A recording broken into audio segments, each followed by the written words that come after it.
Hello? Testing, testing, 1, 2, 3. Oh, hi. I'm Luke Busey from Bunk'd, and you're watching Disney Channel. Whoa, that was awesome!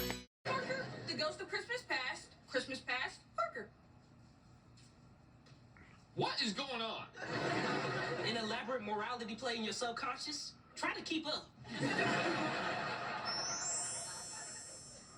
Let's do this. Well, that was unpleasant. I felt like I was being pulled here by my spleen. Where are we? This doesn't look familiar? Is this my childhood bedroom? It is. This is my first hockey stick. Oh, that's where I learned how to tie my shoes. Oh, and this is where I used to sit and talk to all my teddy bears. I mean, real friends. Anyway, it's just like I remember it. That's because it is just like you remember it. We're in the past. It's Christmas Eve 15 years ago. 2007, huh? So let me get this straight like Scott Pruitt. So I vomited for the first time in 15 years, like, a week after we went to visit the Sandhurst house in Brook Park and get some, footage for the 2024 documentaries talking about my past on Sandhurst. And then Christmas Eve, me and my family did a repeat of 2007 by also on Sandhurst, where we opened all of our gifts on Christmas Eve rather than Christmas Day. And now my first show back, all of a sudden they're like bringing 2007 into their timeline of the past. So I'm noticing a trend and pattern for the 2022 holiday season. 2007 looks like it's the throwback of the 2022. It's the throwback year of the 2022 holiday season. Wow. Will Villains of Valley View follow suit later on? Well, we're just gonna have to wait and see. Ooh, I am the ghost of Christmas future. It's her first week on the job. Still, she's really embodying her character. I can't believe she's already off book. All right, let's get this over with. What do I have to do to travel to the future? It's simple. Pull my finger. Ew, no. It's not what you think. Come on, I'm not falling for that. Uh-oh, she's gonna fart. We want to hear it. That's gross. Anyway, I was having a flashback there for a moment. Continue. It's the only way. Come on, please. Fine. Has been a while since I left the present. That is tough on the spleen. Where are we? Kiki Walker Ranch. 20 years in the future. 30. I'm still not great at this time travel thing. At least it isn't 50 years into the future. Hot tip, buy a boat. You goddamn right. If it was 50 years, we'd all be fucking dead by then. Finally, we're back to 110% health, and we're back in the swing of things in the middle of Christmas break with our little TV shows. And first off on the list is a Disney Channel Doubleheader. This was only the first end. The Johnny Benson installment of Bunk'd. And this was more than I expected. So let's see, where do we begin? So also, first off, shout out to one of my ultimate favorite actresses, Miranda May, who happens to actually be friends with the boyfriend of my neighbor, Shelby Barley, Gage Collins, who I finally met on Halloween, during the Mike and Mo birthday rager as David A. Arnold.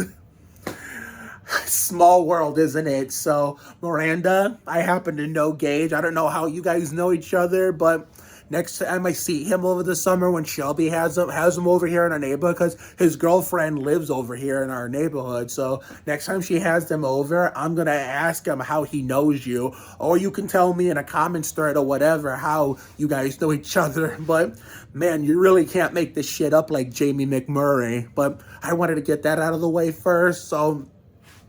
Anyway, so therefore, Parker's friends, were, trapped him into a dream to teach him the true meaning of Christmas because he was, let's say, cocky and arrogant and, wanted to get a little way too tail happy about, wanted to be fancy and flashy for Christmas. And so therefore, I don't know how when he finally woke up from a dream, how did he get on the ground to sleep to begin with? because that he did not just do what people do in real life when they have dreams. He did not just lay there in real time, and put his head down and start sleeping, and then that shit happened. He just walked into another room, and then all of a sudden, the ghost of the past, I think, was his name? Yeah, the ghost of the past, walked in.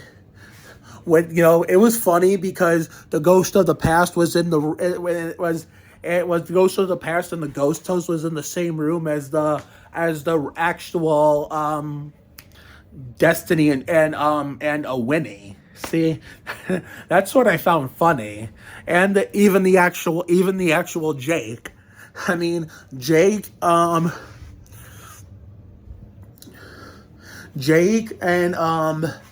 I know Destiny did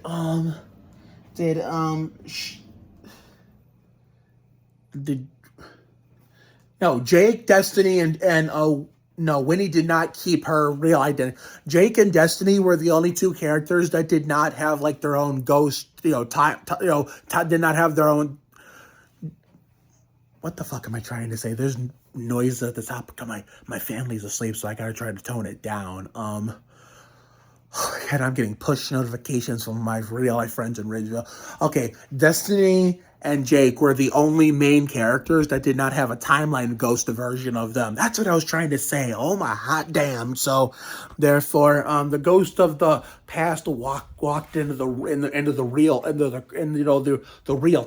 Walked into the real time. Put that glitter. I thought he was gonna throw the glitter on him, like messy glitter, but it was glitter to take him to the past.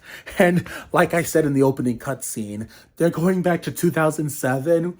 Which in that universe, in real life, I vomited for the first time in what was 13 years at the time. And then that same year when my parents and sister came up to Ohio to visit Mama and Papa in Sandhurst and celebrate Christmas with both my mom and dad's side of the family, and even New Year's. I think New Year's that year was on Lenore when the Oliverises came. Yeah, I remember. But yeah, we opened presents on Christmas Eve, and when we were younger, I was still a teenage kid.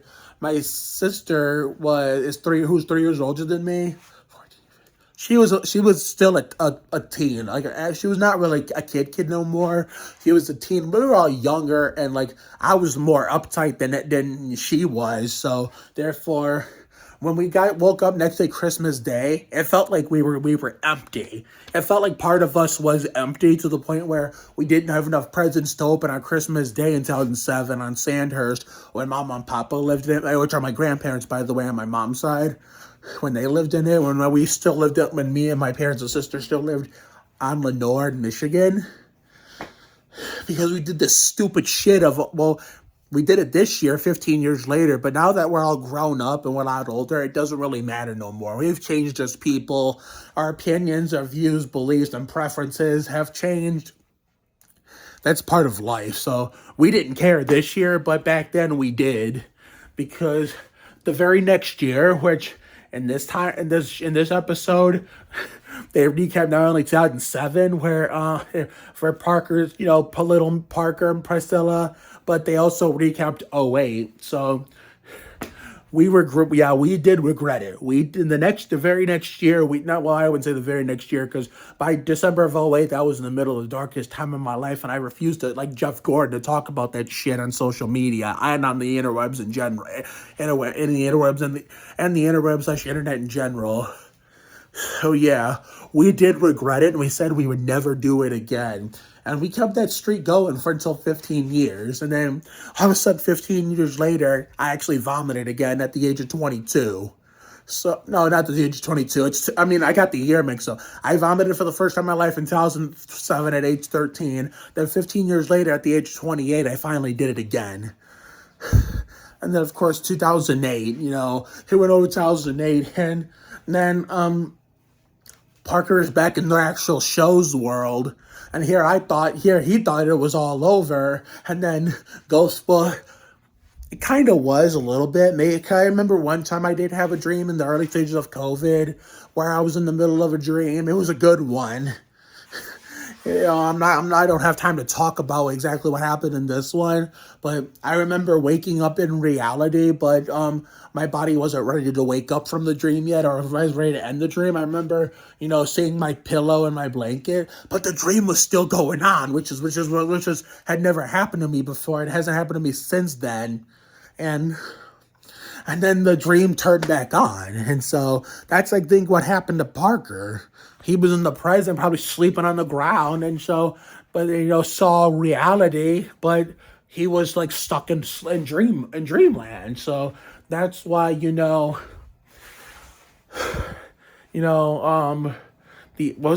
was the ice sculpture part, right?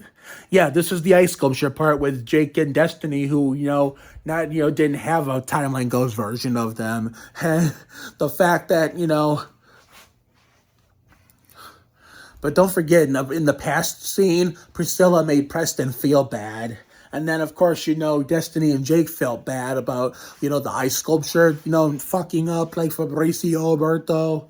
And so they kind of they were trying to make the Parker realize that, in a timeline, in an alternate universe, this is how your real life friends feel about, ruining Christmas in a way in an alternate timeline.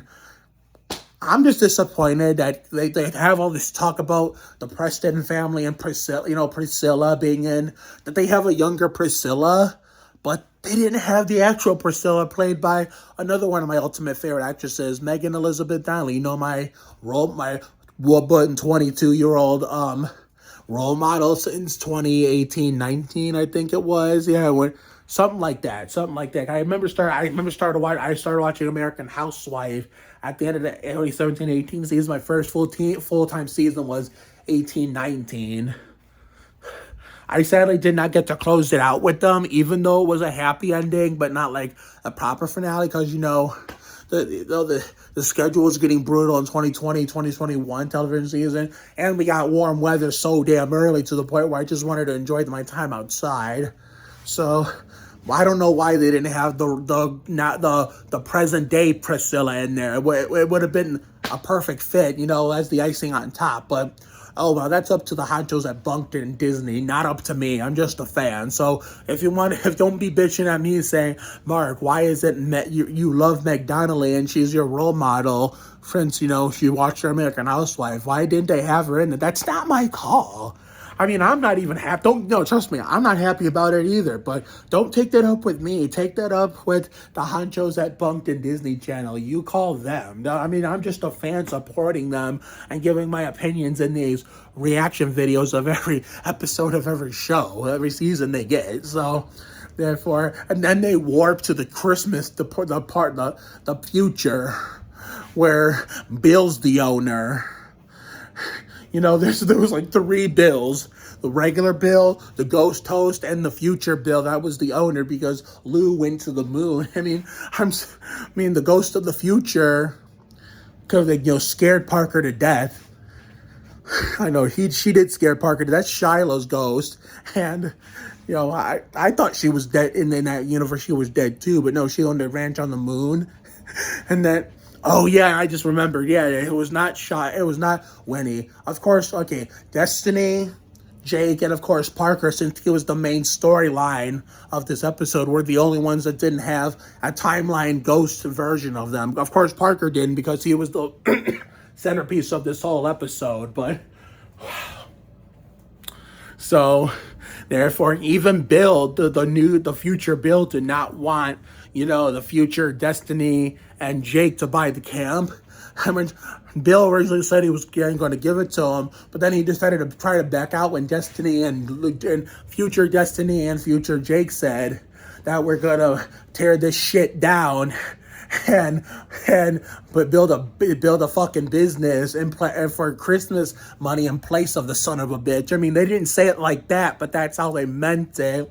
And so I thought they were gonna get the Caterpillar dump truck Caterpillar dump truck or a cat skid steer loader and do their best War Button impression. But that has nothing to do with the accent or that number 22 black and yellow Dodge Intrepid owned by Bill and Gail Davis. So, But no, it was a detonator. So do you remember the previous episode that was Halloween? With Gus the Tutenheimer and his creepy redneck stories where they were about to cut the her person's hand, but luckily they cut away before they got it done. Well, when they set off the detonator, I thought they were actually going to show the camp getting blown up like Montoya in a jet dryer. But nope, they cut back to reality and Parker waking up from the a scary end. And wow, and then he realized what he was doing wrong in the beginning before he randomly got into that dream without falling asleep initially. But then I don't know how shows and movies do that. Some movies don't, but how do some shows do that? Maybe very little movies where they don't even go to sleep to start the dream. They're just walk into a random room like this. Walk into a random room like this, and then a dream starts. And then while the dream's going on, for some reason, they magically made the actor and character go in the bed or the couch, or in this case, the floor like Michael McDonald, or the ground to sleep. And then, how the fuck do they make that happen? It's some fucking TV magic that fans must go to school for in order to learn how that shit works, And maybe, that way they're not asking questions or wondering if you know. But wow, they were discussing the true meaning. Parker. They were discussing with Parker. Did you learn your lesson? But they were like doing it in a nice way, saying. And he realized what he was doing wrong, and he promised to be a better person about Christmas and not be all fancy and flashy. And then they had a campfire with popcorn, and at least Jake and Destiny and some of the and Noah and Bill, some of it remembered what happened in the dreams. I don't think Shiloh mentioned anything, and of course, no, not Shiloh. Winnie mentioned anything, and Lou only said something because, of course, she's the main character, and of course, she's one of my ultimate favorite actresses of all. So that's friends with, my neighbor's Shelby's boyfriend. So therefore, and then all the ghosts came as background, still as background guests, secret background guests. So therefore, they were congratulating each other on a job well done. And so I'm going to leave you off on the Bunk'd end of this video with a little bonus clip too for shits and giggles that'll carry you over into the Villains of Valley View side for what is the Jeremy Mayfield installment. And before I do that, I'm going to end the Bunk'd part right there so we go into Villains of Valley View. Keep in mind, while this was the Jeremy Mayfield installment for the Christmas episode, the Bobby Labonte installment from right before we got sick a second and third time is the true season 1 finale. Chris and Brian just wanted a bonus episode to treat us for the holiday. So therefore, that's what we're going to watch right now. So please stand by, your mics are high. I will see you all after the Villains of Valley View part to wrap up this long-ass reaction video. So here's that bonus clip from the ending of the Johnny Benson installment of Bunk'd to, wrap up this part of the video just for shits and giggles. Well, guys, looks like our job here is done.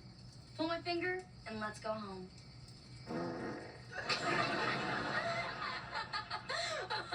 Gotcha. Oh, you motherfucker. You nasty bitch. Psych, I'm joking. Anyway, next show, please. Hey guys, I'm Isabella Pappas from the Villains of Valley View, and you're watching Disney Channel. Oops. Hey Valley viewers, it's my favorite time of the year, Christmas time. And I'm gonna tell you a story about a family, but not just any family. They're super villains. So, grab some cocoa and hang on to your candy canes, because this is how the villains stole Christmas. All right, the sun just set. That means it's officially Christmas Eve. Oh, my favorite night of the year. Yeah, because we get to steal all these great decorations to admire. Huh? I mean, light on fire. And chaos by light on fire. Does that mean you'll get Juan Pablo Montoya to come drive down from Miami, Florida to Centropolis to help you with that shit? Hashtag blame Montoya. God damn it, Montoya. Okay. Chaos, let's grab the tray and go. I'll make sure no one's looking. Ew. What do you think you're doing?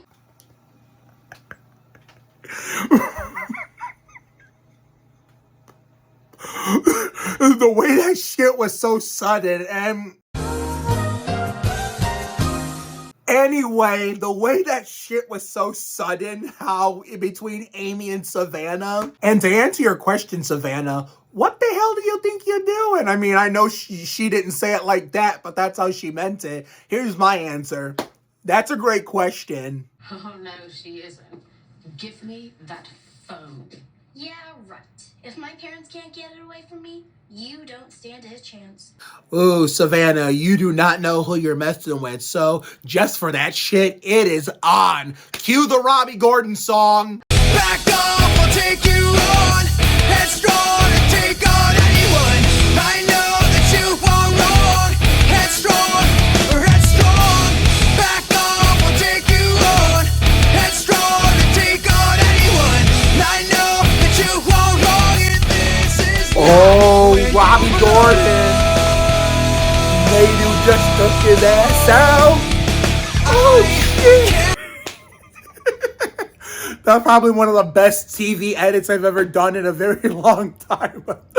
Finally, after three fucking sicknesses, well, no, 2 of 3 fucking sicknesses, you know, the first one was at the end of, like during the middle part of Adventures in Autumn, but after 2 fucking sicknesses, including a second cold and then vomiting for the first time in 15 years, we finally got the Jeremy Mayfield installment of Villains of Valley View out of the way, and we're officially done with that shit. When I mean shit, I mean by that shit, that goated shit. We're officially done with it until the new year in 2023. And the real MVP award doesn't go to the Maddens as much as I'd love to give it to them. It doesn't even go to Hartley, who even as much like to give it to her too for beautifully telling that story with her, angelic voice. The real MVP tonight is Riley Alazraki, the daughter of the legendary Carlos Alazraki. Really nice to meet you, Riley. I mean,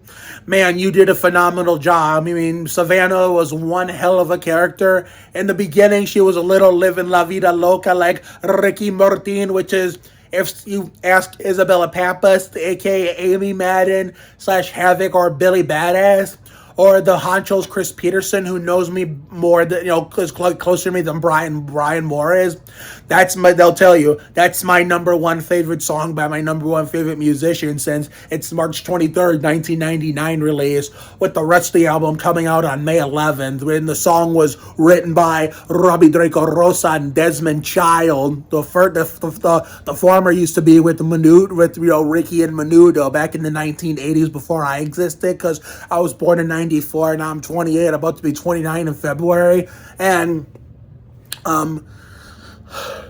it was Jesus, I had a brain fart. I'm sorry. So yeah, Ricky Martin and Robbie Rose have been best friends since birth,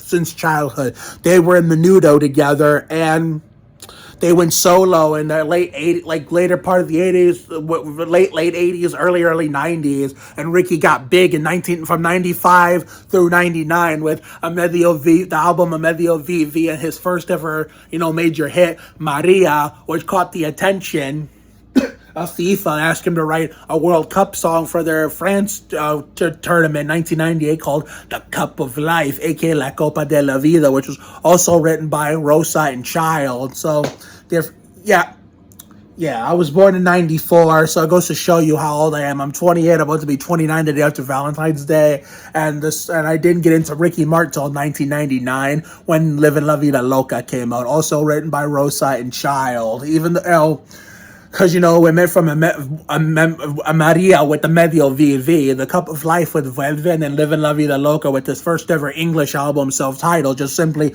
Ricky Martin. In 2000 came Sound Loaded, She Bangs. The last year he was that popular, even though not 1999 levels of popular, 2001. By 2002, his popularity officially declined altogether, and to the point where he didn't have the music world or just the whole world in general by storm anymore. So, therefore, Desmond Child is a legendary songwriter. he was never in any band like Rosa was. He was a legendary songwriter who, before Ricky Martin, used to work with Aerosmith, Kiss, and Bon Jovi. Of course, growing up a Ricky Martin fan as a child and reading Desmond Child's name across, Ricky's records and other records of Latino music, like Puerto Rican Latino music, considering that's mainly what most of my family is, both my mom and dad's side. Some on my mom's side, but all my dad's side are all full-on Latinos and Puerto Ricans. So, therefore, here I am, growing up with Puerto Rican music. I thought when I read Desmond Child's record name across all the Puerto Rican music records, I thought he just did Spanish music, Ricky Martin and a couple others. But as I got older, I found out he did other stuff before Ricky in Spanish. Like last year I found out he worked with Bon Jovi, and then later that same year, 2021, I also found out he used to work with Aerosmith and Kiss. Now, if I find out what songs he wrote for Aerosmith and Kiss, and if I hear them, I go crazy. I'm gonna go crazy and I'm gonna get excited and go crazy, like I do with "Living on a Prayer" and "You Give Love a Bad Name." I know because the other songs he wrote for Bon Jovi, I do not know them at all. I may have heard them. Whether I've heard them or not, I don't know them. So, because they didn't play them as much as the other two, radio stations and dances and weddings, or like public events like, carnivals and whatnot, didn't play them as much. So, therefore, I'm probably not going to, be fazed by it. But anyway, the real MVP is Riley Alaskaraki, who got to work with her real-life legendary dad, Carlos, as her on-screen dad, James. So, therefore, I know we were, I don't want to say trashing, because Riley is a really sweet kid who played a hell of a character and did a hell of a job. And I don't think that would be the right word, because she was not this crazy the whole time. So let's see, what's the proper word I can think of? Okay, slamming. I know we were kind of slamming Savannah off camera of how she was, and I even said it in Riley's Instagram today, how she was living La Vida Loca like Ricky Martin.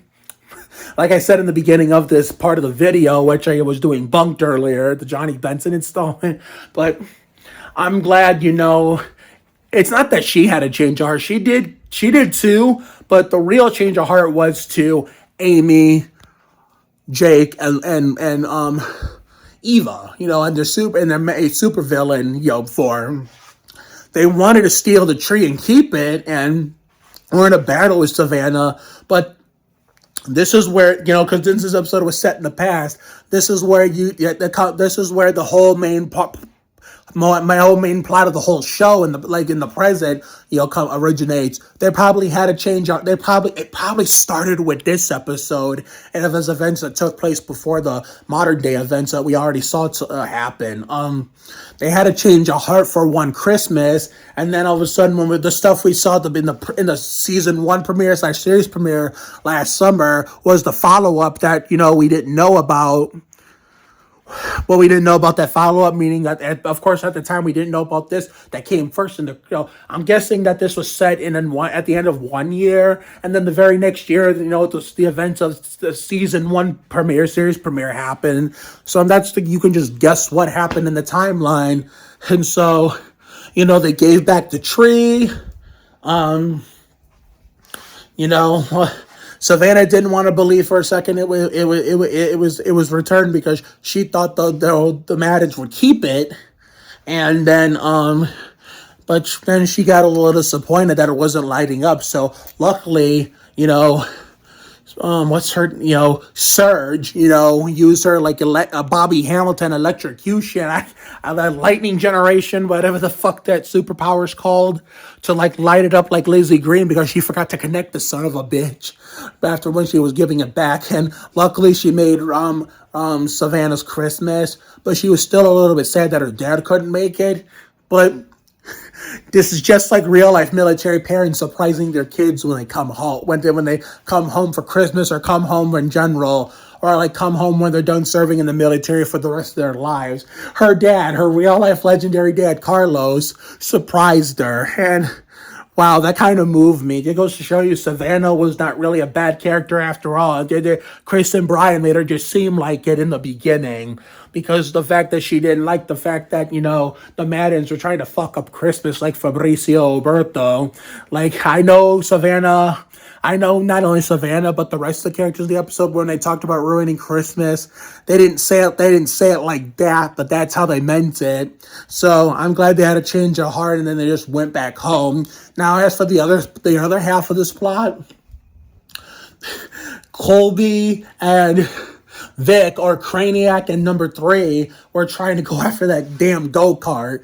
I mean, they got every single one of them, but someone done goofed and forgot the display model. And of course, they had to do a raffle like it was the Ohio lottery, like you saw in my Christmas Eve video 2 days ago. Well, 2 days ago. And so, of course, they secretly used that magnetic glove and won. And, of course, they're expecting everybody to be pissed off and shit that he won and they did, and they took every single go-kart away from families enjoying it. But they were happy for him instead. And then that's when Craniac and number 3 later realized the true meaning of Christmas was to give, be happy, spread cheer and joy, and just giving instead of just trying to ruin people's Christmas. So therefore, that whole Madden family, number 3 and Craniac, felt the Christmas spirit in that ending scene to the point where they were using that go-kart and here to pull a sled for Craniac to throw presents at people. Well, not really throw them at people, like attack them with, but throw them in the directions like a present delivery man. Like, how back when I was a kid, people would ride bikes and, deliver newspapers and throw them in the yard. Sadly, we do not get that kind of stuff anymore these days in modern times in real life because the times do change. Now we have Amazon, FedEx, delivery trucks, and, the Dale Jarrett 88 UPS big brown truck. And before you ask Riley, considering you're the real MVP of tonight's, Disney Channel Christmas doubleheader, yes, I'm a big NASCAR fan. Go Austin and Ty Dillon and Noah Gregson. And that's currently all time. It's go Kyle Petty 45 and Juan Montoya 42. And of course, Montoya kind of doesn't count because, he wasn't really a NASCAR driver to begin with, if we're being honest. So I'm going to end this with a little story. I started the Villains of Valley View first season with a NASCAR story about how I was passionate about it back when I was a kid and teen on Lenore and Sanders. Now, as I got here and got older, I found better. Now, here's a little story for Riley. So, Riley, being a NASCAR fan since 2001, I was a big, Kyle Petty fan growing up.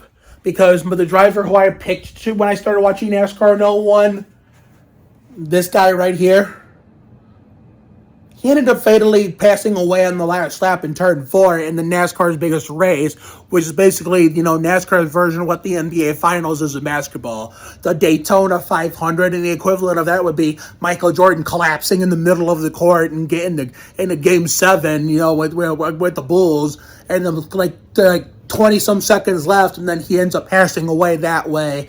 So you see, even though it was only my first race in my first year, 1, it was a rough introduction for 7-year-old me. 2, that was 3 days after my 7th birthday, which obviously wrecked the damn thing. The only time I had a bad birthday in 28 years, so that was that. I've had 27 good birthdays and 1 bad one. That was because of Dale Earnhardt Sr. That was just a rough introduction for me. And 3, even though I was new to NASCAR, I was so affected by that passing to the point where, A, I didn't have a favorite driver for the rest of that 2001 season, as this when I got to Mexico in August of that year, a story I'm going to save for you for another day. And 2, the rest of all of 2002, because I was just so affected I couldn't find myself cheering for anybody else, considering a Hall of Fame career slipped through my fingers just like that. And that's why when my mom drove Chevys back in the early 2000s, I kind of started getting over it, like, as I got older.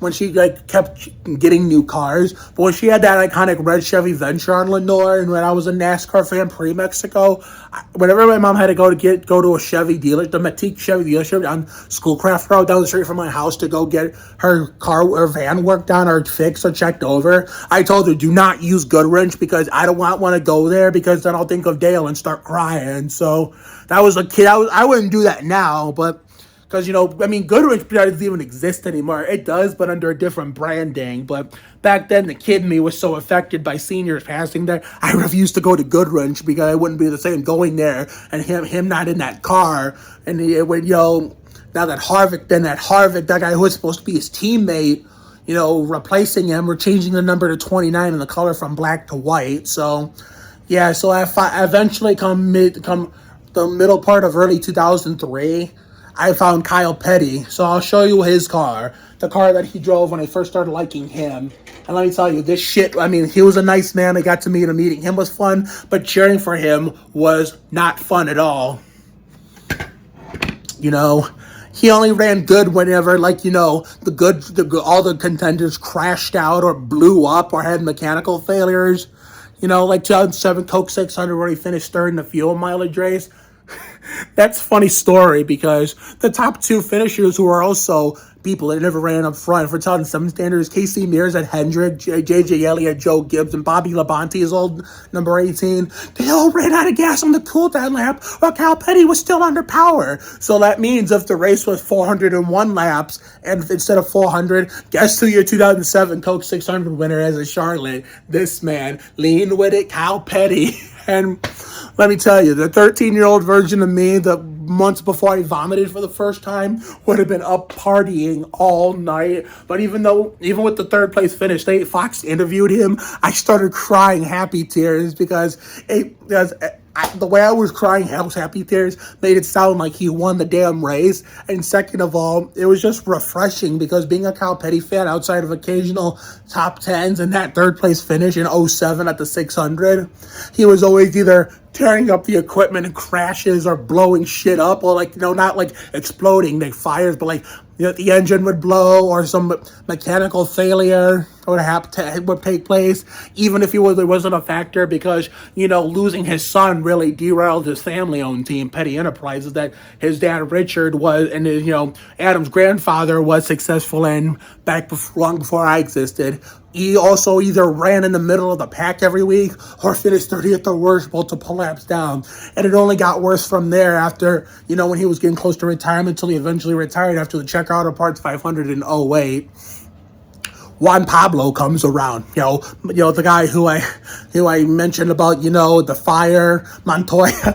Well, that's a story I'm going to get to momentarily, Riley. So, apparently, after when Cal Petty was getting ready to retire, Benny Parsons passed away, and a month before the Daytona 500 in 07, so TNT was looking for a replacement. So Montoya came from originated in the open wheel scene, IndyCar, IRL, Formula One, and there was in 07, 08, and maybe most of 09, it was open wheel car, and even the early 2010s when I got to Sandhurst and left Lenore. IndyCar open wheel drivers are were making the transition to NASCAR to try it out to see how they would like it. And of course, I rooted for one of them. And before I get into it, I'll tell you who those guys were. Juan Montoya, that was me. Sam Hornish Jr., Dario Franchitti, Danica Patrick Carpentier. I'm trying to remember off the top of my head who was another open wheel. Yeah, Montoya, Hornish, Carpentier, Dario Franchitti. I wanted to make sure I said Hornish. Yes, I did. Scott Speed, he was Red Bull, and all of them sucked. Well, Montoya did too, but he did better than most of them because at least he actually won 2 races.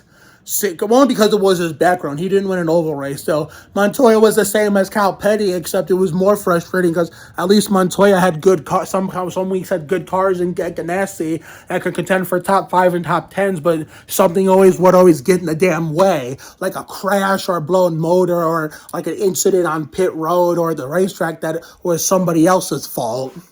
especially in 2008 and 2011. 2009, he ran good and actually got made the chase for like the only time in his career. 2013, he was starting to finally get better everywhere else outside of road courses, but Chip Ganassi got tired of it and wanted Larson, and he just pulled the plug on Montoya after after Watkins Glen the week before I went to MIS. But luckily, let him finish out the season in the 42. And 2013, those 2 races in the other one should have been wins on ovals. Richmond, the Pontiac Excitement 400. He's leading the damn thing. He's got a comfortable lead. It's like a semi-comfortable margin over our star. Last year, Harvick was at RCR. Harvick was right on him, but he was not close enough to pass him. It looked like it was going to stay that way till the checkered flag. And then Brian Vickers, who was relief driving for an injured Denny Hamlin, who broke his back in a crash that involved some drama with Joey Logano at Fontana that carried over from the Foods 8500 at Bristol, brings out the fucking caution, and I lost Montoya the race. I was home alone at the time. I lived in Brook Park in the Sandhurst house, Riley, and I was home alone. My mom, dad, and sister were out somewhere. Who knows where they work, wherever they go, when I didn't want to go, because I just wanted to stay back and watch every race or Spurs game. Well, I'm home alone watching it, and I'm not even live blogging the race on Facebook that much because I'm so excited. I think Montoya's finally going to win an oval on speed. I'm going crazy in my basement, and then that caution comes out. I'm like, no! I knew the race he was going to lose that race, and he ended up, I think, 4th or 6th, something like that. I don't fucking remember no more. I was 19 years old, and man, I'm like, damn it, if that caution never came out, it was his race to win. And then Dover, the MBNA Platinum 400, the eventual 7-time champion there, who tied Richard and Dale for the most championships in Winston Cup history, got penalized on the last restart for, going too soon. Sometimes when the rule in NASCAR is you can't beat the leader to the line, otherwise that's a penalty. Although sometimes the leader can get penalized too for going too soon. I know the start of the initial start, And when Jimmy came to the pits to serve the penalty, Montoya took the lead. I was cheering like I actually woke up late for that race because I slept through most of it. And when I got to the part where Montoya was about to win, and my dad came down all of a sudden to do something, and he saw what was going on. Because he was the reason why I was a Montoya fan. We're standing, going crazy at the, yelling at the TV, thinking he was going to win that race. But his car got worse as the run went on. It was not a long run car, and Tony Stewart got around him for the win and until he got and he had to settle for second. Oh my God, I thought he was going to win that one too. Now, here's the last part of this NASCAR story from before I was a Dillon Brothers fan or a Gregson fan or any of the other guys I like now. The 2009 and 2010 Brickyard 400 at the famed Indianapolis Motor Speedway. Before there was a Martinsville, a Darlington, or even Daytona, Talladega, there was Indianapolis since 1909, way before any of us were born. And NASCAR didn't start racing until the year I was born, so I was just a baby when they started racing there, 1994. So, in 2009, a year after the Goodyear fiasco with those blown tires, which basically ruined the prestige of the Brickyard 400, Montoya was sporting a paint scheme that resembled his 2000 Indy 500 win, and of course, I guess it was scripted. That car was a rocket ship, and I'm sitting in my 15-year-old me sitting in my Lenore living room in Redford, Michigan. My dad's sitting at the other end of the couch. My mom's on the computer, and I'm just sitting. My dad's keeping calm because he doesn't want to jinx it, but of course I'm 15 and I'm still a kid. I'm like an early teen, and I'm more uptight compared to this version of me you're getting now that it looks more relaxed. I'm sitting on my couch in my living room going crazy. I thought for sure he had that race won. And then come the last green flag pit stop, he just needed to either pit crew needed to not make a mistake, or he didn't need to pit crew did not need to make a mistake and fuck the pit stop up, or him not needed to speed, and that was his race to win, and 15-year-old me could party. Guess what happened? No, the pit crew didn't fuck up the pit stop. No, they did good. He fucking sped entering the pits. So after the pit cycle was over, they showed Montoya on camera. The way they showed him was not looking very good. 15-year-old me knew something was wrong. I'm like, oh no.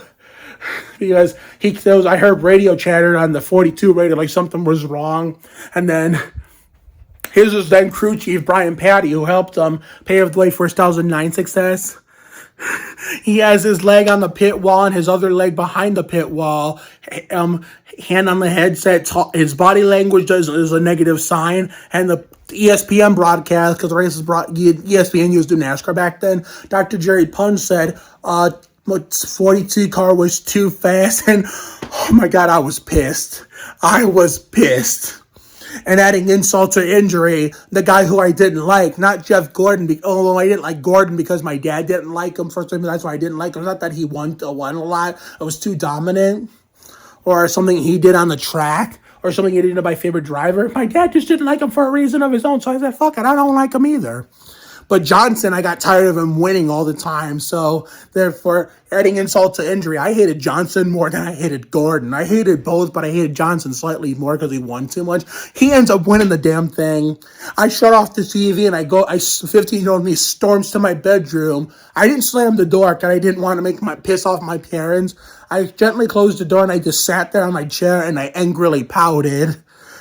Oh my God, I was steaming, man. I thought that was Montoya's race to win. And then the next year we get to Sandhurst in the same race. Guess what? He looks like he's going to get redemption. I know he knows better. And this time he knows better not to speed. But the first one, it was his own damn fault for speeding. The next year, it wasn't even the pit crew. It was this crew chief telling the pit crew to do something that the opposite of everybody else was doing. Questionable pit strategy. Everyone else took 2 tires and it helped them. Well, Montoya took 4, which normally it's the other way around. But if he had taken 2, he probably wins that 2010 Break Year 400. He was running inside the top 10 trying to work his way back to the lead. He got into marbles. And turned 4, and the outside lane smacked the wall and took Junior with them. And 16-year-old me could just sit there in disappointment for the second time in 2 years, in the second house in 2 years. Let me tell you, being a fan of Juan Montoya and Kyle Petty was not fun. But after Dale Sr. died, I only was able to say, go Earnhardt 3 for one race. It was go KP 45 and JPM 42. But still, it just wasn't fun. Tearing up equipment every week, running in the middle of the pack or every week, or finishing 30th the worst multiple laps down, or in Montoya's case, whenever he was doing good, he was always getting caught up in somebody else's bullshit.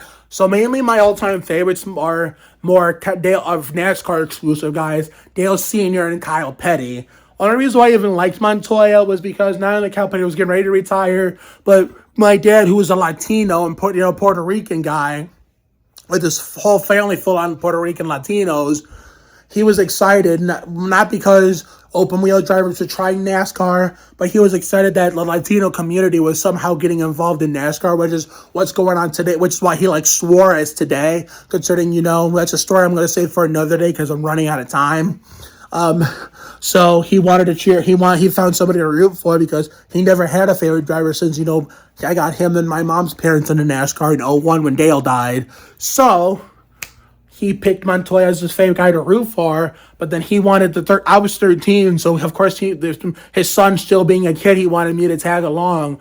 Originally I said no because I didn't realize it was getting close to the end of Kyle Petty's career. But I eventually took his advice and said yes. Because Kyle Petty was doing TV work, putting somebody else in the 45 car for when he did Benny Parsons' old job during the TNT portion of the year. And at one point, I was cheering for both the 45 and the 42 at the same goddamn time. And let me tell you, that shit was wicked.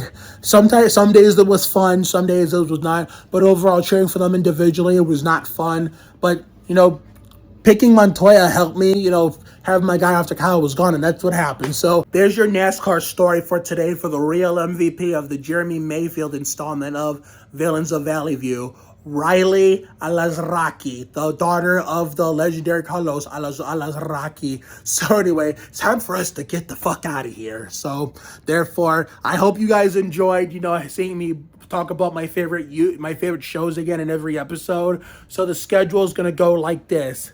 Tomorrow, we're doing a Goldberg's doubleheader.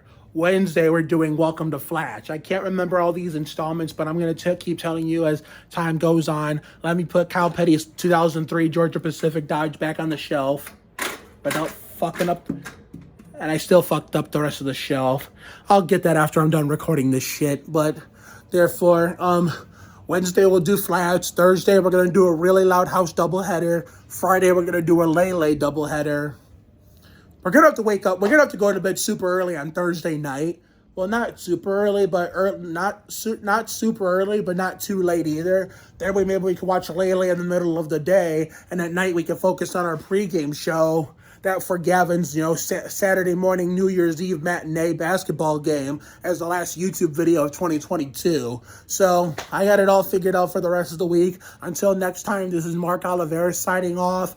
I hope, everyone had a great Christmas yesterday and a Christmas Eve the day before. And, is remaining, safe and staying warm and, was able to escape the wrath of the nasty-ass snowstorm, the great blizzard of winter wonderland, blizzard 2022, 23, whatever the fuck it calls now on Facebook. I haven't memorized the shit by heart yet. But anyway, let's just do the goddamn outro already, shall we? Have a good night tonight and a better day tomorrow. Life will give you a lot of lows, but when you hit a high, enjoy it. It ain't for the weak.